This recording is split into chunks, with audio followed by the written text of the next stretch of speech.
अस्सलाम वालेकुम जी, welcome back to my channel. कैसे हैं आप सब लोग? उम्मीद करती हूँ सब खैरियत से होंगे। आज हम बनाएंगे बहुत ही बेहतरीन और बहुत ही जल्दी बनने वाली चटखारा बोटी। आज ये जो रेसिपी बनने वाली है, आपके घर के जो बेसिक किचन में मौजूद मसाले होते हैं उनसे हम इसको बनाएंगे और जो रिजल्ट है वो देखकर आप लोग हैरान हो जाएंगे। वीडियो में मैं आपसे बहुत सारी बातें शेयर करूंगी, किस तरह अपने बोटी को जूसी बनाना है, किस तरह से उसकी कटिंग होनी चाहिए और क्या क्या बातें जो है आपने ध्यान में रखनी है। तो उसके लिए आपने वीडियो को पूरा देखना है, वीडियो को स्किप मत कीजिएगा और वीडियो पसंद आए तो वीडियो को लाइक और चैनल को भी जरूर सब्सक्राइब कीजिएगा। तो शुरू करते हैं इसको बनाना।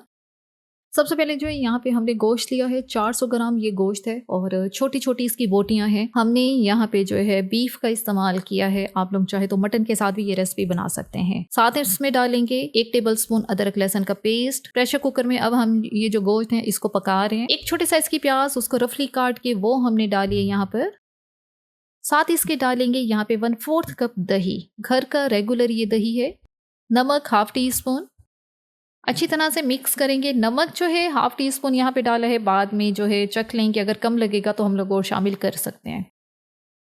साथ इसमें डालेंगे कुटी लाल मिर्च 1 टीस्पून, लाल मिर्च का पाउडर 1/2 टी-स्पून, धनिया पाउडर 1 टीस्पून, जीरा पाउडर 1/2 टी-स्पून, गरम मसाला पाउडर 1/4 टी-स्पून और तिक्का मसाला डालेंगे इसके अंदर 1 टीस्पून। 1 से 2 हरी मिर्च डालनी है। साथ इसमें डालेंगे 2 गिलास पानी। और बीफ के साथ ये बना रहे हैं तो जाहिर है बीफ को पकने में या गलने में थोड़ा टाइम लगता है। आप मटन के साथ ये रेसिपी बना रहे हैं, फिर आपने 1 गिलास पानी का डालना है, क्योंकि अगर बहुत ज़्यादा पानी डालेंगे तो बाद में उसको ड्राई करना पड़ेगा। साथ 1 पिंच जो हम डालेंगे ऑरेंज फूड कलर, इससे चटखारा बोटी कबाब का जो कलर है बड़ा ही अच्छा सा आ जाएगा। कलर बिल्कुल ऑप्शनल है, आपके पास नहीं है तो स्किप कर दें।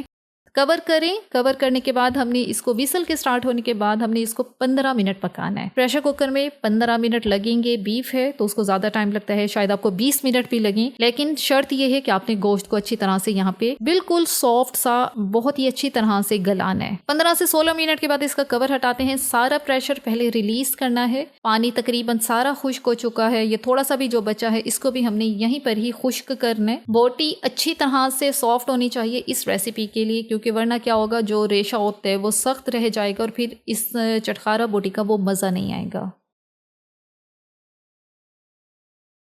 तो बस यहाँ पे सारा पानी हमने खुश्क कर लिया है। अब जो है इस फ्लेम को बंद करते हैं और इस मिक्सचर को हम पहले तो ठंडा कर लेते हैं। उसके बाद इसको ट्रांसफ़र करते हैं एक बाउल के अंदर।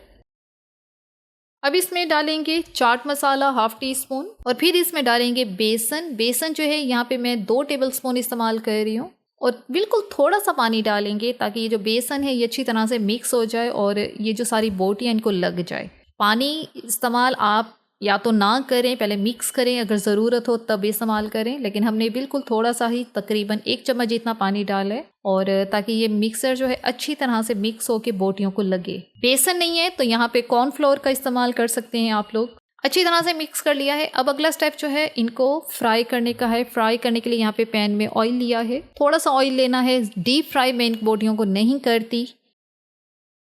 जैसे ही ऑयल हमारा गर्म होता है तो इसके अंदर शामिल करेंगे एक एक बोटी उठा के, मसाले के साथ हमने डालनी है। अच्छी तरह से बोटी के ऊपर मसाला लगा हुआ होना चाहिए। अब 1 मिनट के बाद इनकी साइड्स को चेंज करते हैं। डीप फ्राई मैं नहीं करती चटखारा बोटी को, क्योंकि क्या होता है फिर जो जाहिर है ये मीट है और बीफ है या मटन है तो ये ना ड्राई सा हो जाता है और वो थोड़ा हार्ड भी हो जाता है। शैलो फ्राई करें और ताकि ये जूसी भी रहे और खाने में भी बहुत ज़्यादा मज़ेदार हो। सबकी साइड को चेंज करें ताकि हर तरफ से ये जो है अच्छे से ब्राउन से जो है ये फ्राई हो जाए। जो बाकी बचे हुए पीसेस हैं वो भी मैंने डाल दिए हैं।